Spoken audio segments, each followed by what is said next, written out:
Good evening, everyone. I'm Stephanie Garza, and I'm one of the APhA-ASP national members at large. And today, we're going to be talking all about American Pharmacist Month, and specifically how to connect with the media for pharmacy advocacy. So we've got a pretty great lineup for you tonight, including both new practitioners and student pharmacists. So we'll start with Dr. Mohammed Jallo, a drug info and evidence-based medicine fellow at Creighton University, and former member of the National Communications Standing Committee of APhA-ASP. And we also have representatives from 2 chapters who've done exceptional work in the last few years during American Pharmacist Month, Lawrence Antoine from Midwestern University, Chicago College of Pharmacy. And we also have Kaylee Scott and Talon Burnside from the University of Arkansas for Medical Sciences. And then to close off the night, we have the APhA Foundation Executive Resident, who's also our immediate past national member at large and chair of the Communications Standing Committee, Dr. Brian Donohue.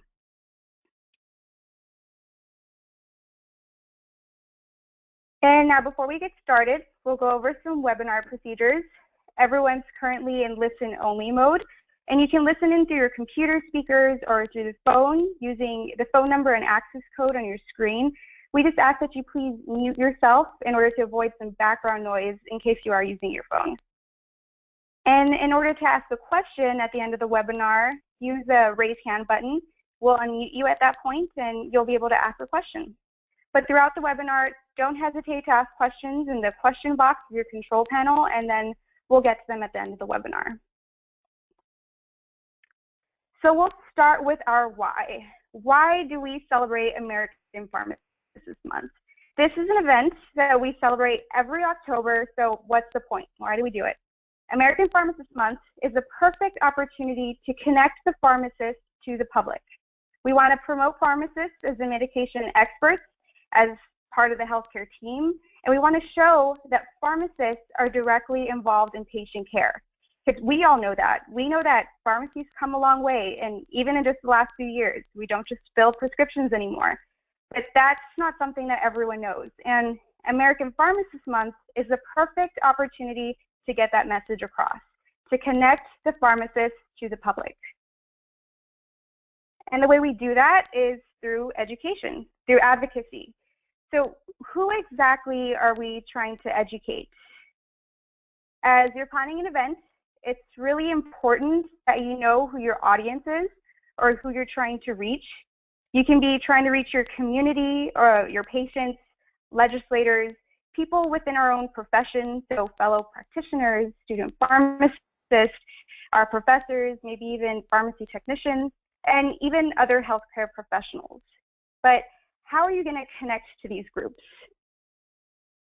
Practitioners and student pharmacists across the nation have come up with several different creative ways to promote American Pharmacist Month. We have health screenings. We go out into our campuses and we raise awareness there. We rent billboards to display in our communities. We celebrate by thanking our professors and showing appreciation to our fellow student pharmacists. And sometimes we just get the American Pharmacist Month logo out there. And these are all incredibly effective ways to get the conversation started and to connect the pharmacist to the public. But what we really want to focus on today is using the media. And the reason we reach out to the media is because this is how we're going to get our message across on a much larger scale. It's great to be on our campus, or in our campuses and in our pharmacies, reaching hundreds of people individually, but what if we could reach thousands of people at the same time? And the media allows us to do that. Just this last year, APhA-ASP chapters reached over 17 million people through media. And when we all do that together as an association or as a profession, we create a collective voice, and that message becomes much louder and much harder to ignore. So for many of you, this might be your first time being in charge of planning an American Pharmacist Month event, and you might be wondering, where do I start? And this is where you should start. You have TV, you have radio, newspaper, the internet, which includes social media like Twitter, Facebook, and Instagram. And the great thing about all of these is that they connect you to almost all the audiences I just talked about. You really never know who might be watching. Legislators might be watching, other healthcare professionals might be watching. So this is a really great way to connect. But how do you do it? First, you got to make the connection. And the best place to start is right at home. So talk to your university PR department or even your state association. They may already have some connections with the media that you can use, so take advantage of those. You can also go about it by picking up the phone and contacting your local media. You'd want to reach out to reporters who'd really be interested in your story. So think people who cover health topics or community events. You should also send out pitch letters, and these should be sent out well in advance, especially if you're in a big city. You're probably competing with other stories to get on their media calendars. So in your pitch letter, include why your event is so important. What's special about your American Pharmacist Month celebration? Are you trying to reach a certain population? Are you highlighting a unique practice site? Are you promoting provider status? So lay all of this out on your pitch letter to grab their attention. And then you have a media advisory. And this is basically the who, what, where, and why of an event. These should be sent out the day before or the morning of an event, and then they could be followed up by a phone call. And then lastly, to help reporters get the whole story, create a media kit to give to them at your event, and make sure that they include a full press release and then some extra information you want them to take away. And this is kind of like the leave behinds that we take on Hill visits. Reporters usually do a bit more research after an event to get some background knowledge, and this not only helps them by saving them some time with their research, it also helps you by making sure that you're on the same page. And in case you're not really sure where to start with these documents, don't worry. There are samples of all of these on pharmacist.com, so go ahead and take advantage of those. It's important that once you've made a connection with the local media or even individual reporters, that you maintain those relationships. Remember that the connections you're making now are not only for this year, but for your chapter or your colleagues in years to come. You really want to make it easier for future leaders to make those connections. So be available. If they call you, if anyone from the media follows up and calls you, make sure that you either answer right away or you return the phone call within about an hour or so. And I know that seems pretty short, but reporters work on deadlines, and it's important that we're respectful of their time. Also, be courteous, and you remember that reporters are human. You're representing not only yourself, but your chapter and your profession. And lastly, be accurate. And I know this really goes without saying, but try not to speculate, use facts so that you don't lose credibility. And I'm not going to go into much detail about this slide about preparing for an interview or an actual interview day, because UAMS has some pretty great personal stories that they'll share with you later. But I really want you to take away from this is I want you to stay on message while you're giving an interview. That's really important. You need to stay on message. Prepare by developing those key messages and sound bites so that on interview day, they can easily quote you. And it's also really helpful because you'll be prepared to bridge back to those key points when you're asked a difficult question. And another thing is to remember that nothing, absolutely nothing, is ever off record. So be accurate and maintain your credibility by sticking to the facts and not being afraid to say that you don't know something or that you'll follow up. And of course, you want to make sure that you always follow up, because this is a way that you're going to build those strong relationships with the media. And that's all I have for now, and I'm going to turn it over to Lawrence Antoine. Hello. My name is Lauren Antoine. I was the Public Relations Chair last year at Midwestern University Chicago College of Pharmacy. I want to start off by saying going into this role, I did not have any experience whatsoever with public relations. I had to seek out resources and start off on a fresh slate. So what I want to share with you tonight are steps I took to get started and some tips.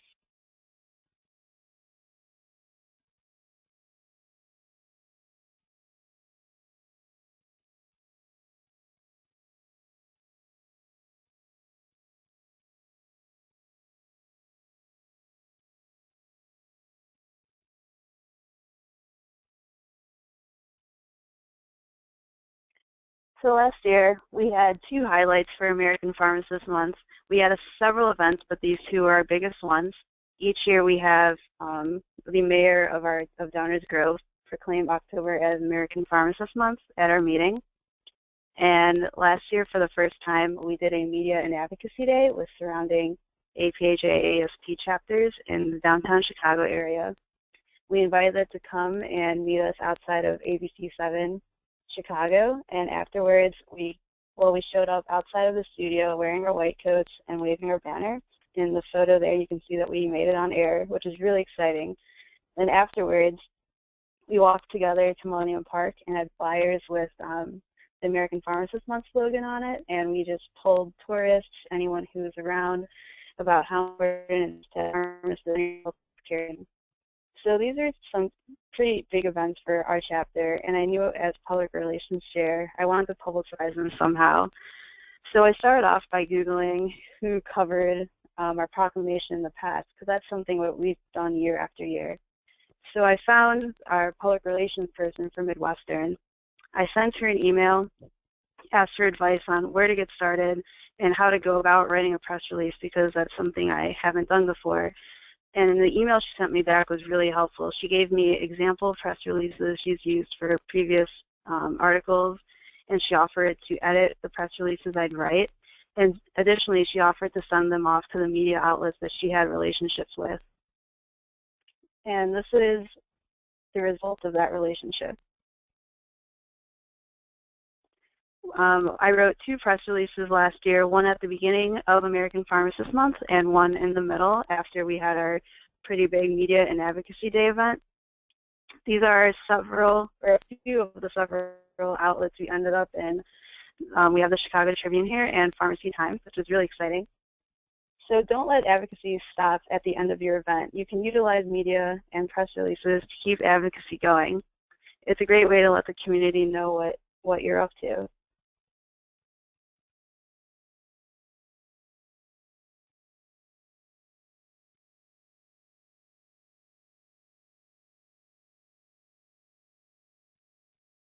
So to build these media relationships, it's important to brainstorm what creative resources you have to tap into. We collaborated with student pharmacists, and you can collaborate with the other pharmacists as well in your area, and it can be as easy as standing outside of a news station with your banner and your white coats, and they know you're there to be on air. So that's a great way to get started and start developing that relationship. This photo we have here is outside of a gas station that one of our chapter members has driven by every day, and they usually use that sign to advertise someone's birthday. But one day she stopped by and asked if there was a day in October that was free for us to display the American Pharmacist Month message.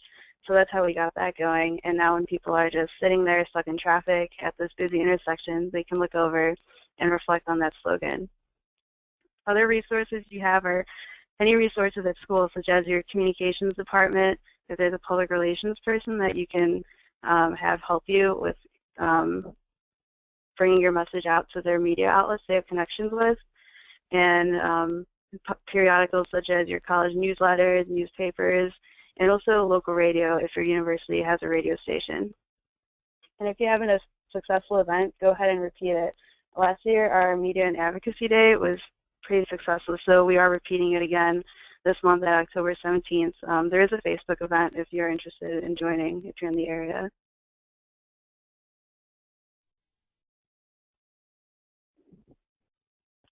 So to prepare students for media relations, it's really important to make a committee, because if you're going to expand to using social media as well, it could be quite a burden for just one person.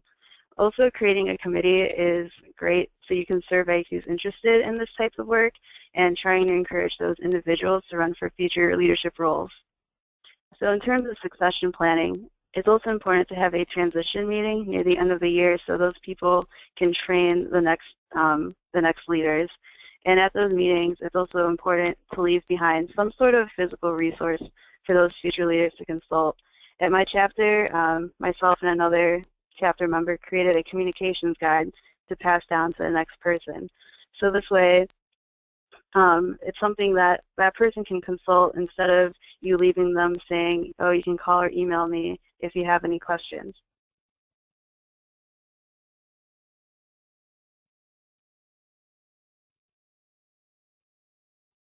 So some connectivity pros I have are to take advantage of your school's communications resources.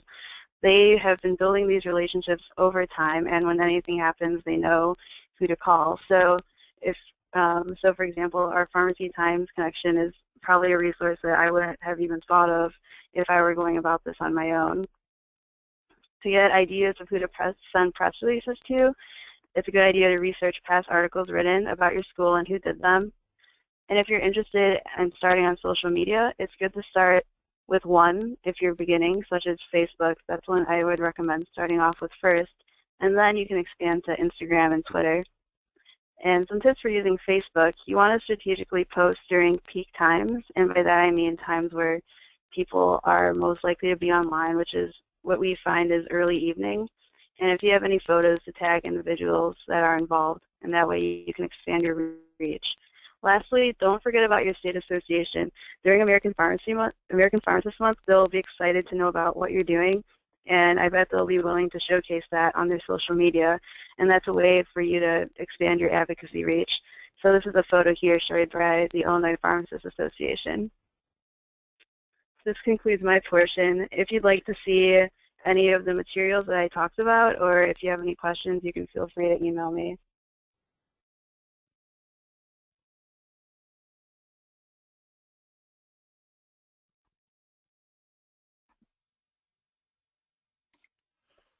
Okay, hi everybody. My name is Dr. Mohammed Jallo. I'm a Drug Information and Evidence-Based Practice Fellow at Creighton University, and I'm going to tell you what you need to know on how you can start interacting with the media.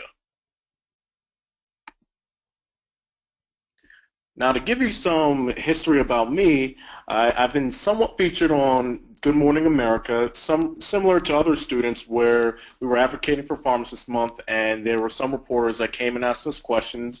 I've been featured on pharmacist.com on writing numerous articles. I've been featured in Student Pharmacist magazine when I was on the Communications National Standing Committee, and I was actually recently featured in the Men's Health magazine in this October issue where they were competing. They were having us men compete against each other regarding who's going to be at a higher risk for developing a certain disease state. So if you have time, feel free to take a look at that. And finally, I was featured in I'm actually being featured in a radio show, Boomer 1420 AM in Omaha, Nebraska. And the way I got involved with that was really putting myself out there. I remember driving along and I seen this new radio station that said Boomer Radio, and intuitively I thought it was going to be targeted toward the baby boomer population, and I felt that having a medical expert or medication expert on that radio station would be very receptive to that community. So I remember going to a person who was at the radio station and speaking to the producer and saying, I would love to help you reach out to more people. I want to help you reach out to more patients, and made it clear that for me being able to present information there, I'm going to make people feel more informed. And that was one of the key things I did. I started off with the why of why it'll be good for me to come and present information there. And when I did, I made it clear of how I was going to do that, of presenting medical information every week. And after that, we started doing it every week. And it's on Tuesdays at 7:40 a.m. in Omaha, Nebraska.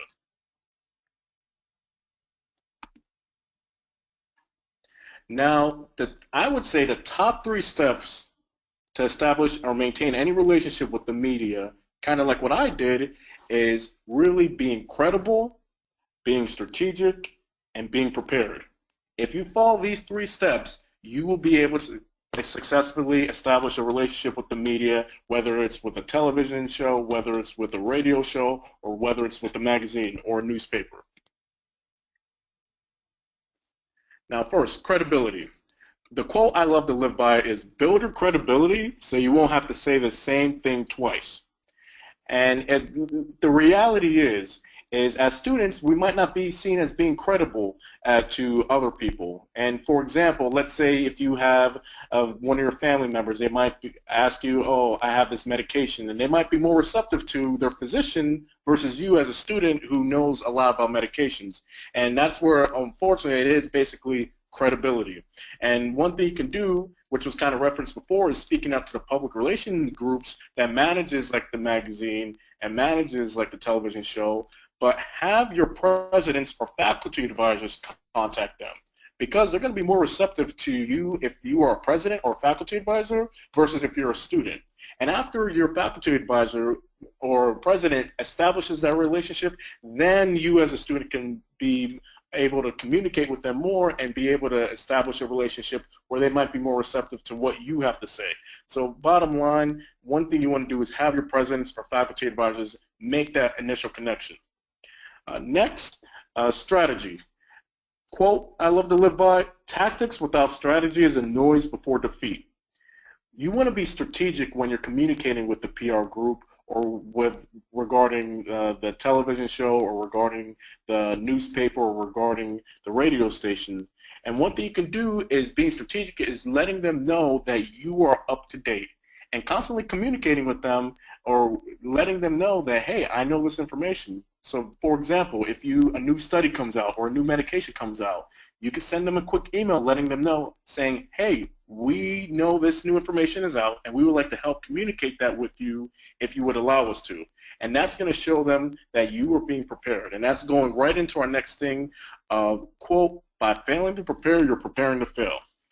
And when you have the opportunity to be able to speak or communicate, whether it's on the television or on the radio, one thing you want to do is constantly practice, practice, practice.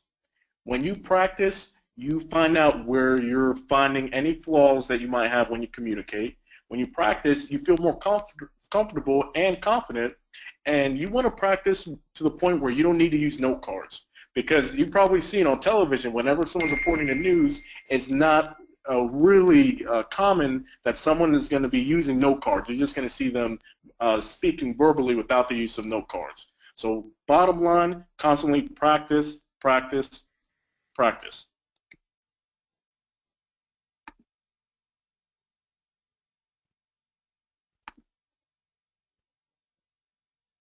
Now here are some other preparation pearls.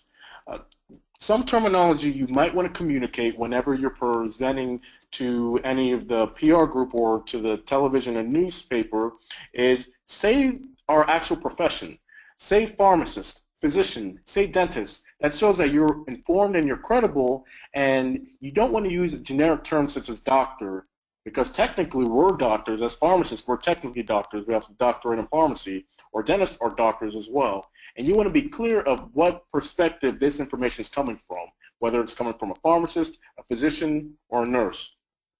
Next, what you want to do is, instead of using the term drugs, which is very common in today's day and age, you want to use medications.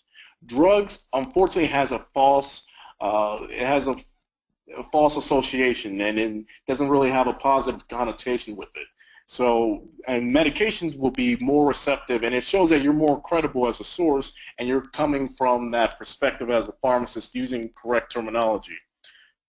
Next, what you want to do is, whenever you speak about medications, you want to refer to them by their generic name first, then their brand name, and after that, after you introduce a generic and brand name, you want to speak only about the generic name, because you want to lower your risk of bias or lower your risk of favoring a certain brand name over another, especially if there's multiple brand names for a single generic. And you don't want to show that maybe if in the rare case scenario you would have stock in a company and that's the brand you're using, then that's a conflict of interest, and you don't want to report any news where you have a conflict of interest like that. Some verbal communication pearls, and this is something that all of us can attest to, and even I can, is you want to try to avoid saying brain farts such as like, you know, so, constantly in between sentences or in between words, because that lowers your credibility. When you say those words, that shows that you don't feel confident in what you're saying. And if you don't feel confident, then they're not going to feel confident or receptive to what you have to say. Finally, some nonverbal communication pearls is when you're presenting information, especially if you're presenting information on the video, one thing you want to do is avoid various hand movements, because when you use so many hand movements, that becomes distracting and people don't really pay attention to what you verbally say, but they're just going to look at your hand movements and see what you're going to do next, and they're not really going to listen to what you have to say. Also, one thing you want to do is when you're speaking, you want to have somewhat of an augmented presence. And I'm not saying moving your arms, but you don't want your arms wrapped around your body or behind your back or in your pockets. What you want them is just to be comfortably around your side, and it's okay to move them, but move them in a very gentle way so they're not distracting, but they can still help you reinforce information you're trying to communicate. Now with that, I'll turn that over to Kaylee and Talon. Hi everyone, I'm Talon Burnside and I'm Vice President of Communications at Arkansas. And I'm Kaylee Scott and I'm the Vice President of External Affairs, which was created in our chapter to promote pharmacy to the community. We've already had 2 TV interviews this school year. We have 1 scheduled for this week and 2 scheduled for October already. All right, and we're here to talk to you today about media relations and how your chapter and institution can set up and prepare for those interviews with your local news stations. All right. Sorry. The first thing you need to talk about is setting up the interview. You need to select a topic. Now, you want to plan the interview around an event or an awareness day such as American Pharmacists Month, World Diabetes Day, or etc. When you prepare for the interview, you want to make sure that your message is not only to promote your event, but also educate patients why it is important.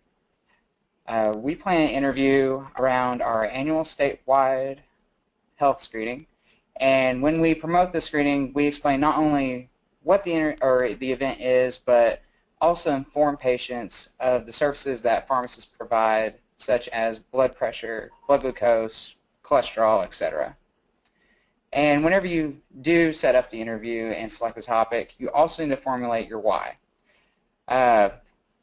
What this means is for like your chapter why, you want to understand why your chapter needs to have a TV interview. You also want to promote your institution, your school or business, and show how they will benefit from having you on the air.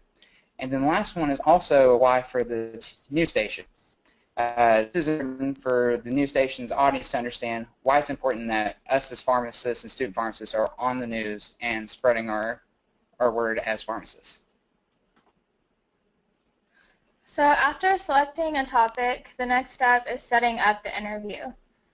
So reach out to your institution's media relations department or the news station directly, and make sure you know if your institution has a media department. We used to set up our interviews directly with the news station, and our administration contacted us and wanted us to go through our university media department. And if you do have a media department, this is the easiest way regardless, because they have more connections and ultimately makes it less stressful for whoever is setting up the media times.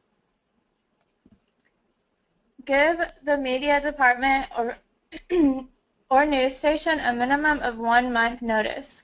We've found out that the sooner they know, the better. And also remember to be flexible for any day and any time slot. Sometimes you'll be given the option of 5 a.m. and sometimes it'll be a noon slot. If you personally can't make a certain time, find someone in your school who would want to promote you on TV.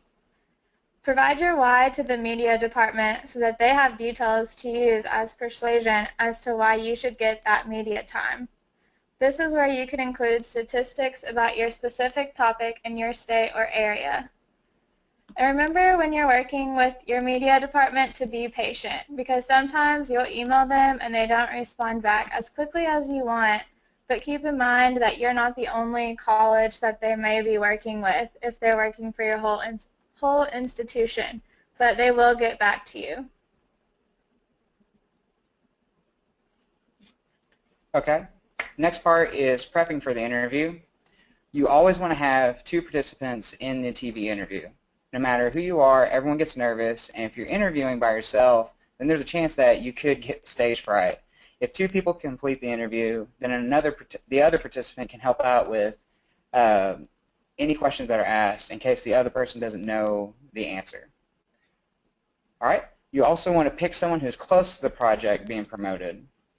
As you can see here on the screen, we have Heather Flowers and Jared King promoting World Diabetes Day. Heather was in charge of World Diabetes Day events at our chapter, and then Jared is a type 1 diabetic, and he demonstrated on the air how he takes his blood glucose and talked about the limitations of being a diabetic. When you prepare for an interview, the news station will typically provide questions, and make sure to send those questions with any edits or suggestions you have back to your contact. If no questions are provided, they prepare 3 to 5 questions for the news anchor to ask you on the day of the interview. Make sure you complete your research as well as because you may be asked any impromptu questions and you want to be prepared for it. All right, and whenever you get students on screen, you also want them to be one male and one female. You also want to have one from each class. That typically helps with knowledge base because an older student may know more than a younger student, but you also want to have younger students involved as well. And then another part would be practice, practice, practice, especially with the students completing the interview. If the students divvy the questions to answer on the air, make sure both interviewees can answer all the questions, just in case the anchor directs the question to the wrong person. One strategy we use for both students going on the air is to practice interviewing back and forth using the predetermined questions. And I also want to make the point that no one in these interviews was professionally trained. Anyone can do the interview. Just make sure that you're comfortable with the topic and practice. And then the last point for prepping would be aware of the exact location of the interview. Not only do I mean where Google Maps is telling you where to go, make sure you're at the parking deck, but also what floor and room you need to be in for the interview. Sometimes multiple stations are in the same building, and you don't want to show up to Fox News when your interview is with NBC.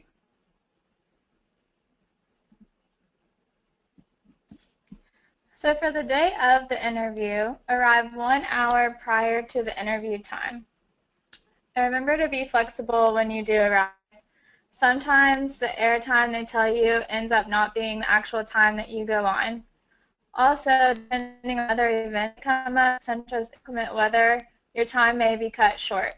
This happened to us last year when we had several questions planned and severe weather occurred, and they told us to pick our top 2 questions to discuss on air. So be sure that you have picked out what's most important to cover if you do get your time cut short. And also be appreciative. Thank the staff for having you on, and make sure that you thank your school media department for setting it up for you. After the interview, share it on social media. Tag the news anchor, tag the news station, tag the students in the interview on Facebook and Twitter so you can get more likes, more shares, and more exposures. Establish a connection. While you're there, be friendly and get to know the news staff. Make sure your chapter gets a good reputation because you will want to go on again. And also be aware of future opportunities. Last year, the news station had an open space that they had to fill. They called us, and we were able to fill that spot because of the good relationship and connection that we had established. Okay. Last thing we were going to talk about is this interview. You can write down this link. I think it was also provided to you guys, and it's a great example of the ideal situation with our students on television. Brett and Bethany were from different classes, and they were talking about immunizations. In Arkansas, only fourth-year students are allowed to immunize, so it was important to have a fourth year on the air. Also, the news anchor asked a controversial question during the interview, and to answer that, you don't want to attack the interviewer. So if a question like vaccines causing harm comes up, just direct the TV viewers to go to their pharmacy and ask their pharmacist the exact details, because they will be able to address each patient's concern specifically. All right. Thank you guys so much for listening to us, and we'll be here at the end if you have any questions, and we'll turn it up to Dr. Brian Donohue. Thank you, Tal, and hi everyone. I'm Dr. Brian Donohue, Executive Resident at the APhA Foundation, but also served for a couple of years as the chair of the National Communications Committee. So one of my big initiatives and one of my big topics that I've been working on for years now is messaging. So pharmacists for years have been doing these fantastic, wonderful things, but yet the public and other even healthcare professionals are still largely unaware. American Pharmacist Month is the best opportunity for us to go out and change that. But if we've been doing all these things for years and they still don't know, what's the issue? And that's really the way we're shaping the messages, or the way we're taking or not taking the opportunities to communicate what we do when they present themselves. So one of the things I really want to talk to you about today is key messaging, but not only key messaging for American Pharmacist Month as a whole, but in a small package, like we were just hearing about from UAMS, the students. What if you get that opportunity to go on the news, but the time is cut short, or you have a little snippet of time in a newspaper or space in a newspaper to get your message out? Even going back to the social media aspect, when you have, as you know, on Facebook, we're not stopping and reading a 2-paragraph. That's way too much for our generation. We're a snippet generation. So the point is to know your message. Yes, you have to know behind what's your top line, but have you ever, when you were in school, you study the slides and you memorize everything on the slides, and then you realize when you get to the test, I remember what's on the slides, but I can't remember the darn title, so I can't remember what that information was for. That's what we can't forget. We can't forget what's at the top of the slide. If you can get one message across during October in American Pharmacists, you have that bit of time. It's know your pharmacist, know your medicine. The studies have shown that if patients know the names of their pharmacists, they are more likely to be adherent to their medication. We know that's what pharmacists are able to do and the reasons behind all that, but the public, if they're going to hear one thing, give them that point. This year, President Lucy West has challenged student pharmacists to live their why, to know their why. That's something all of us as pharmacists, myself as a new practitioner and a student pharmacist, need to be thinking of when we're pushing for provider status, talking to legislators and all that such. When we say, we should get our clinical services paid for, we should have better access to patients, what are they going to look back at us and ask? Their why. So some of the other points we can utilize in American Pharmacist Month and find ways to spread these messages, be it through stories or just the little snippet if we have the time. Pharmacists are the medication experts and work as part of the patient's healthcare team. That's one of those great snippets that you can have. Yes, we want to be on the team, but we do want to play nicely with the team. We know that we are a part of it and that we want to work together with physicians, with nurses, with everybody else to bring better outcomes to patients. Another point that we can get across during American Pharmacist Month, pharmacists are one of the most accessible healthcare providers. We talk about in our provider status legislature that we're trying to fill gaps, that we're trying to come into places that have physician shortages, that pharmacists have the training to be able to bring quality care to patients right now in their communities, people that they know that they see all the time, every day.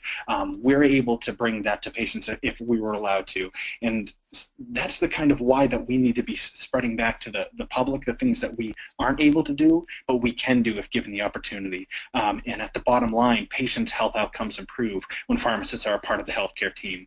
We know that. We know that when we're given access to patient, we can improve outcomes, we can lower costs, but this is what the payers, this is what the legislators, this is what the public don't know. And this is why we have American Pharmacists Month, not just to celebrate, yes, we're pharmacists or pharmacists to be, but to let the rest of the world know, hey, these are the things we can do.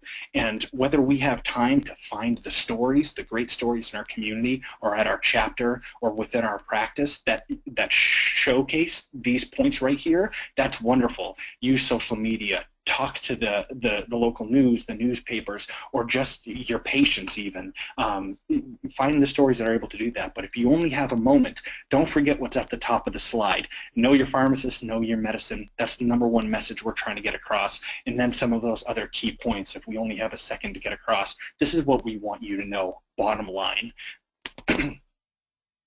And finally, some American Pharmacist Month resources that are available to you as student pharmacists and as new practitioners and practitioners. Even though it's for APhA-ASP generally, any new practitioners or practitioner can utilize these media guides that we have available to you through pharmacist.com. If you go to the APhA-ASP section, you go to projects and programs, and you go into the patient care project. Each patient care project that you're involved with has a media guide related to it that give you great tips about how to work with the media, what kind of messaging to utilize, and how to go about creating an opportunity for you to spread the message within these different patient care projects. So definitely look into that. Also, for any new practitioners and students out there, utilize your communication standing committees. We always said when I was on the National Communication Standing Committee, Mo as well, that we are useless unless y'all utilize us. We are here to help you spread your message.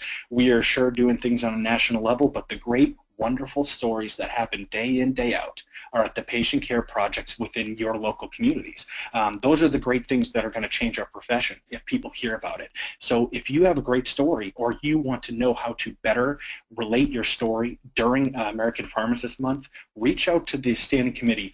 Both the New Practitioner Network with APhA has a communication standing committee, and of course the APhA-ASP National Communication Standing Committee. They're there for you. They're there not only just to showcase things on the national Facebook and other social media sites, but to help you get your message out. And there's no better time, no more wonderful time than American Pharmacist Month. I know definitely from my standpoint as a former chair of the committee, this is when people are sharing our content the most. They're working with us the most. It's absolutely a fantastic time, so take that opportunity. You don't want to miss it. You're going to post something and everybody will share, and then definitely on the national side they'll be looking for your story too. Finally, we also have APhA media advisors.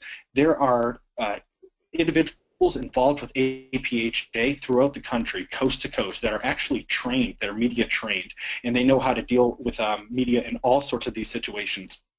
They're available to work with you, to talk with you, to answer your questions.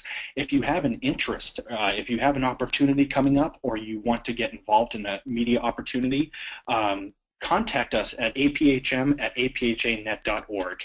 If you do that, we can get you in touch with one of our media advisors throughout the country, someone local to you, or someone that knows how to work within the situation you're in now, or get the opportunity that you want to obtain. We can get you in touch with them. At the bottom line, American Pharmacist Month is the best opportunity throughout the year to get across the messaging you have about why you as a pharmacist in your community, your colleagues as pharmacists or as student pharmacists, your chapters, why they should have access to patients and why patients should have access to them, that we make their lives better. And if you want to make a jump start in your community to get the pharmacy name out there and your name out there as a chapter or as a practitioner, this is the time to do it. The whole world is watching pharmacy if we do it right. So definitely utilize us, and we will utilize your stories as well. So with that, we can move on to questions.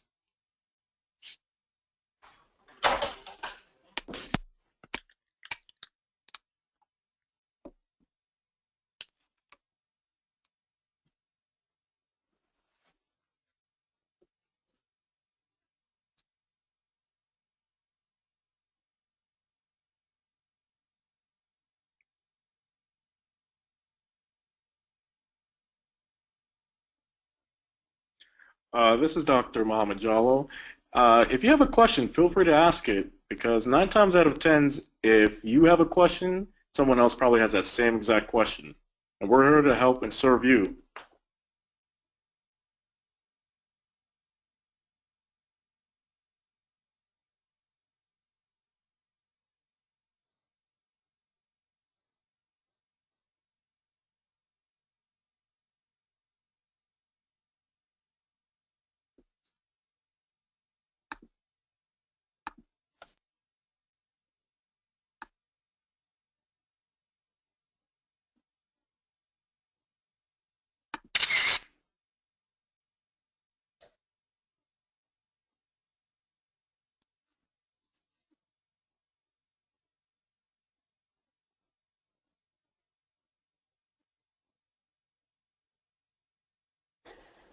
All right, we do have a couple of questions here.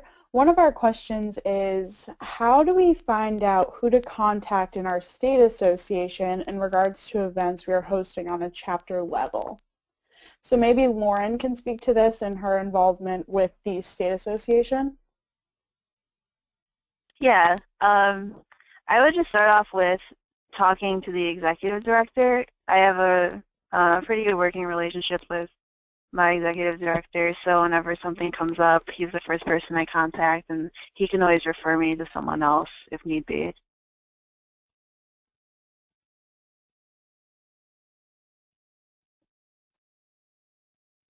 Right, and I think that a lot of the information for your state association contacts within your schools, or they also usually have websites too, so it's usually pretty easy to get in contact with them, and I know a lot of them are really excited to work with students and practitioners as well, so I definitely encourage you to reach out to your state associations and see how you can do things together with them.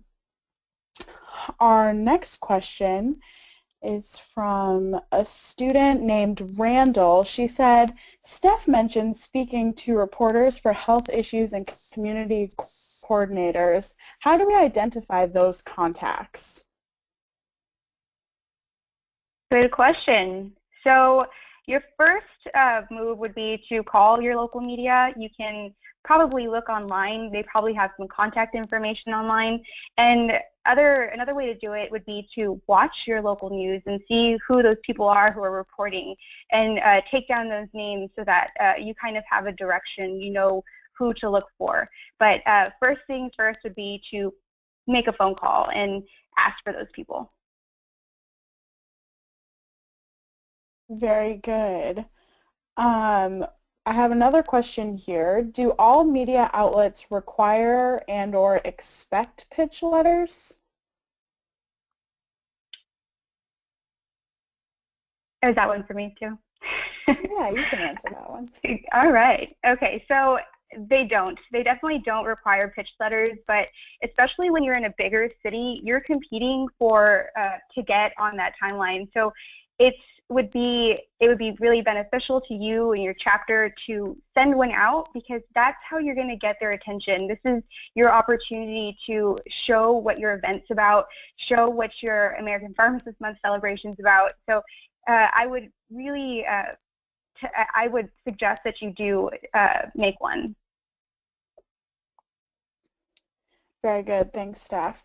The next question is for Lauren. What is the process for getting your press release into outlets such as the Chicago Tribune and Pharmacy Times?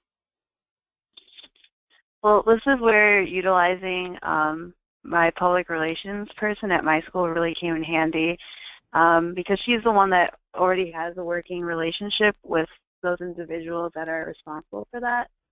So by reaching out to her, she was able to contact people she already knew, and we got her to spread out that way. As for specifically what she did, I don't know. Okay. Does anyone else on the call have any experience with that?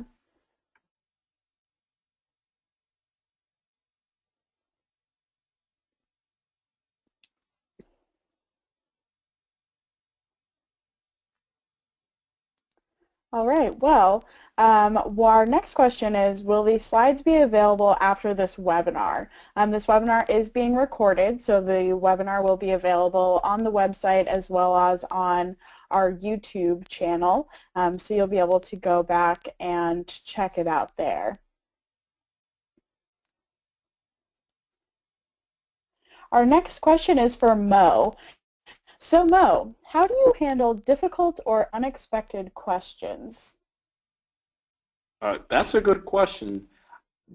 The one thing you can do if you have a difficult question is be clear and let them know if you're not familiar with that topic, it's okay to say, I don't know. Because if you try to say something off the top of your head and you're completely wrong, you might lose credibility, and that might burn a relationship or burn a bridge between you coming onto the show and doing that again. And I would say if you don't know something, it's okay to say, I'm not sure, and I would love to get back to you. And that's the professional way to do it, to say I'll get back to you, because that shows that you're aware of how much you know, and they feel that they can trust you and they see you as a credible source. But as soon as you try to make some stuff up and then they validate that you made some stuff up, that's going to burn a bridge. And from what I hear, the PR or media relations world is pretty small. So if you burn a bridge here, you might burn a bridge in a lot of other places too. That's very good advice. Thank you, Mo. Yeah. We have another question. I'm going to refer this to Steph. Are we going to have a daily pharmacy fact that we can share with others during October? Yep, we are. Every day of October, we're going to be sharing a daily fact on every social media outlet. So on Facebook, on Twitter, and on Instagram. And then specifically on October 1st, on Media Day, we're going to be sharing a bunch of different facts all throughout the day. So just look out for those, and I suggest that you share them, because when we all come together, we make a bigger impact, and that's what we want to do throughout American Pharmacist Month. Very good. We have a couple of people asking about example written press releases available, or if there are any that we have access to. So Brian, you talked a little bit about the resources. Want to go over that? Sure. And so, yeah, if you actually, on any of the on pharmacist.com, if you go to any of those media guides, there's examples. Lucy, correct me if I'm wrong. I believe they all have examples of these. Is that correct? All of them? Right. Yep. Exactly, Brian. So in the media guides, there are examples of the press releases. They also have public service announcements that you can see as examples if you want to create those for your school as well. Yeah, and they'll also show you how to use them. They're basically templates, so that they're really easy to use. You just go in there and make them your own. So just look around pharmacist.com in the APhA-ASP section, and you'll find them, and just make them your own. Very good. A question for Talon and Kaylee. What kind of interview topics have you guys covered with your chapter in the past? Some topics that we've talked about in the past is, of course, vaccinations, but also Drug Take-Back Day. Our statewide screening was one of those. World Diabetes Day. We're going on the news October 1st just to promote what your pharmacist can do for you, because it's Media Day. Very good. So like they're saying, you can really go on and utilize the media to educate the communities about any topics, really, which is really fantastic. One other question, I'll give this one to Steph. What tips do you have on starting to make connections, such as if they wanted to put an American Pharmacist Month banner in a hospital or getting on the radio? What are the best tips that you can provide students and new practitioners about building those connections? That's a good question. So I would start with, it sounds you need to make that connection. You need to go out and you need to start that conversation. So find a contact, do some research on your own, and see who's the best person to talk to, and that would be with maybe someone who's involved in community outreach, and that would be your best place to start, because they more often than not, they really want to be a part of community outreach events. So you might think that they're going to turn you down because maybe you're a student pharmacist, or and for new practitioners, maybe because you're young or something, but they really want to be a part of these community outreach events. So start by looking for those contacts in the community outreach kind of sector of these different places.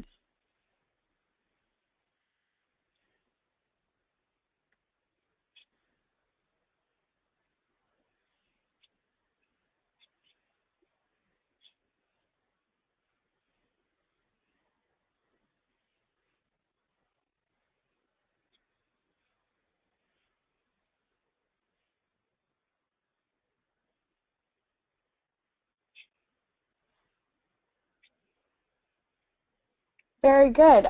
So the next question we have is if there's anywhere in particular you can get media training.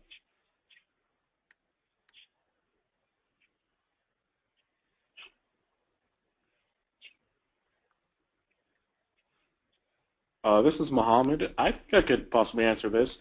One thing you might want to do is, since your school of pharmacy is probably associated with the university, speak out and speak to the communications department of your university, where they might be able to help train you there or prepare you as well. That's a great tip. As well as this year at the APhA-ASP mid-year regional meetings, our leadership training series session is actually going to revolve around media training. So that will also be a great opportunity for student pharmacists as well as advisors and new practitioner mentors to learn more about working with the media and have some experience with that. If you are interested in becoming a media advisor, you can do that as well. You can contact APhA staff and they can help you with that. Let's see. All right, it looks like we don't have any more questions here, so I'll send it back over to Steph. All right, so thank you to all of our speakers for coming out tonight, and thank you all for coming too. You all have gotten a whole lot of information about media and advocacy for American Pharmacists Month, and we really just hope that you'll take it back to your practice sites and your chapters. And with that, you all have a good night.